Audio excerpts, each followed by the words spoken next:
by Avo Technology. This is a centaur named Chiron, the administrator of this safe zone. Gods often have relationships with humans, resulting in many demigods. To ensure the safety of these children, the gods have built this extremely secure safe zone. However, Percy, who has just arrived here, has to clean up the mess for his godly parent. He must journey to the underworld to find the lost lightning bolt to avoid the wrath of Zeus and prevent a war among the gods.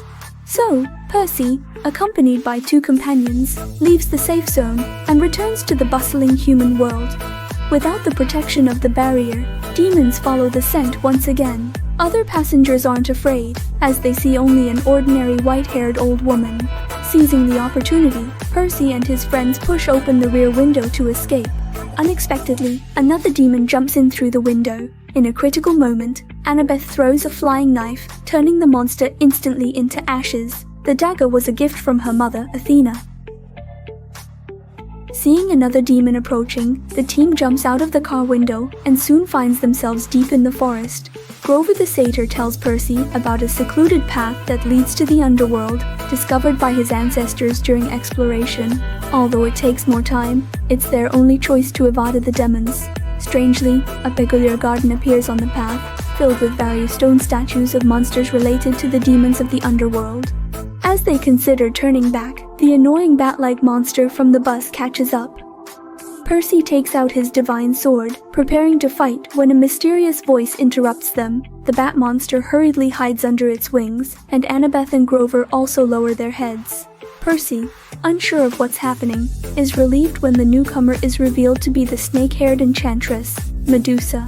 As long as one gazes into her eyes, gods and creatures alike turn into cold stone statues. Today, Medusa is unusually gentle and invites the three inside for dinner.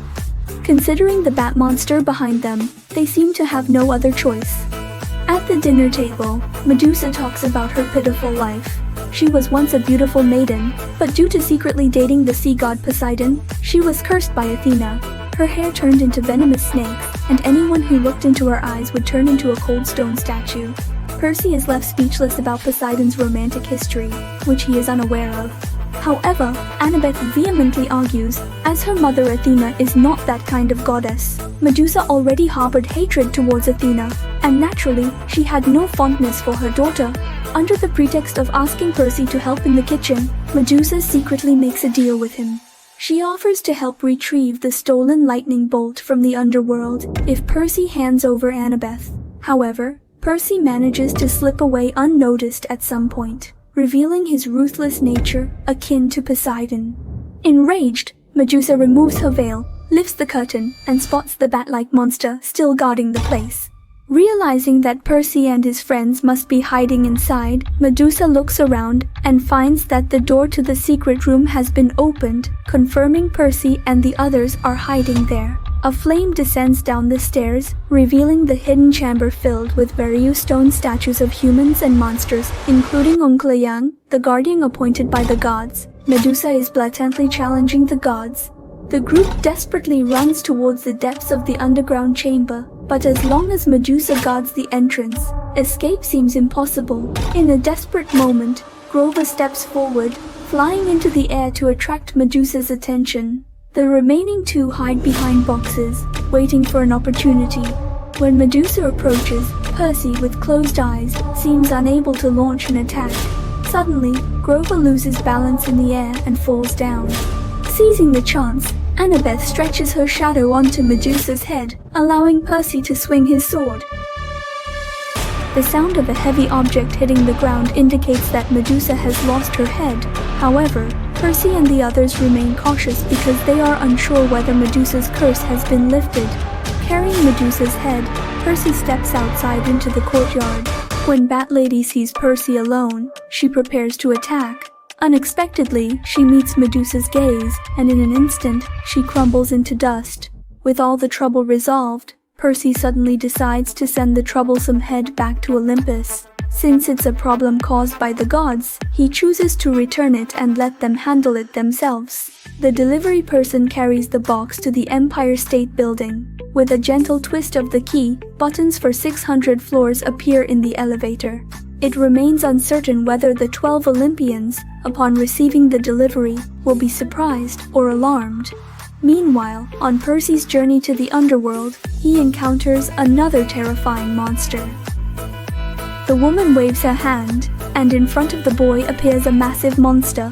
With another wave of her hand, the boy's only escape route is blocked. Percy finds himself in a dilemma and has no choice but to confront the monster head-on. Despite his small strength, he swings his sword with all his might. However, the monster easily sends him flying. Percy clings to a pole for dear life, but the woman watches without intervening. After enduring for a while, Percy finally falls from a height of 100 meters.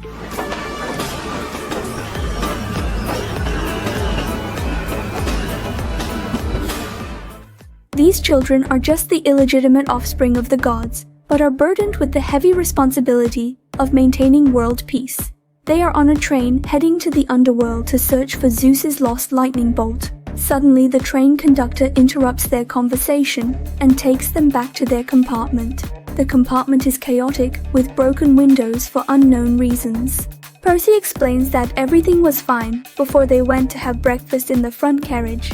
The police take the children for questioning, accompanied by a woman who claims to be a child psychologist and a supposed eyewitness. Grover, however, notices glass shards on her clothes, revealing that she broke the train window. The woman, unflustered, admits to being Echidna, known as the mother of monsters. She explains that the monsters killed by Percy and the others were her children, and she has brought her little son, who is now hunting Percy and his friends. You're impatient, but we're almost there. Despite her attempts to present her son as cute, low growls can be heard from the bag. Percy and his friends remain on guard. Suddenly, the backpack is slowly opened, and a massive tail strikes towards Percy. Anna intervenes just in time to disrupt the monster's attack, giving them a chance to escape. As they run through 2 train carriages, the monster catches up. Focused on them, it appears to be just a small puppy in the eyes of ordinary people. Taking advantage of the train entering the station, the 3 hurriedly escape. Anna leads them into the city, mentioning a temple dedicated to the goddess Athena, where they would be safe as monsters dare not enter without the permission of the gods. However, Percy's condition is not good, likely due to the poison from the monster's tail needle. Annabeth and Grover put Percy into a pool, hoping that the divine power of Poseidon, the sea god, could help him recover. Unfortunately, it seems to have little effect. Just then, a car accident occurs on the street, indicating that Echidna and her monster son are approaching. Strangely, she seems unafraid of the divine pressure of the gods and walks in boldly. Unbeknownst to them, the previous day, they had chopped off the head of Medusa and mischievously mailed the head back to the headquarters of the gods. The gods, in response, decide to punish them. Percy and his friends, unaware of the gods' irritable temperaments, take an elevator to the temple where Athena's altar is located. However, upon reaching the final staircase, they find it crowded with tourists. In desperation, Annabeth presses the fire alarm button and instructs Grover to lead Percy into the crowd of tourists to escape. She stays behind to delay Echidna. Percy, carrying his only weapon, decides to give it to Annabeth.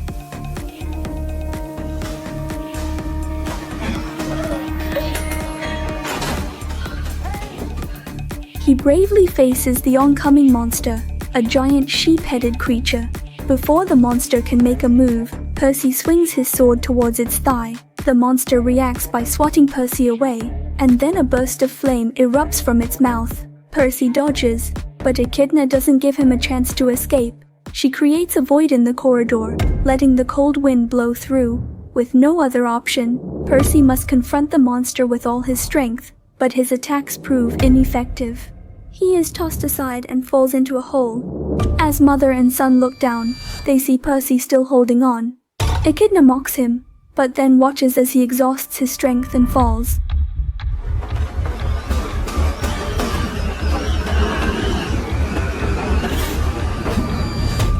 Suddenly, a water column appears out of nowhere. Poseidon, unable to resist intervening, saves Percy. Percy, who had an inexplicable fear of water in his childhood, is now surrounded by that fear again. However, a water nymph appears, soothing Percy and advising him not to panic. She assures him that as long as he adjusts his breathing, everything will be fine. The next moment, something shocking happens.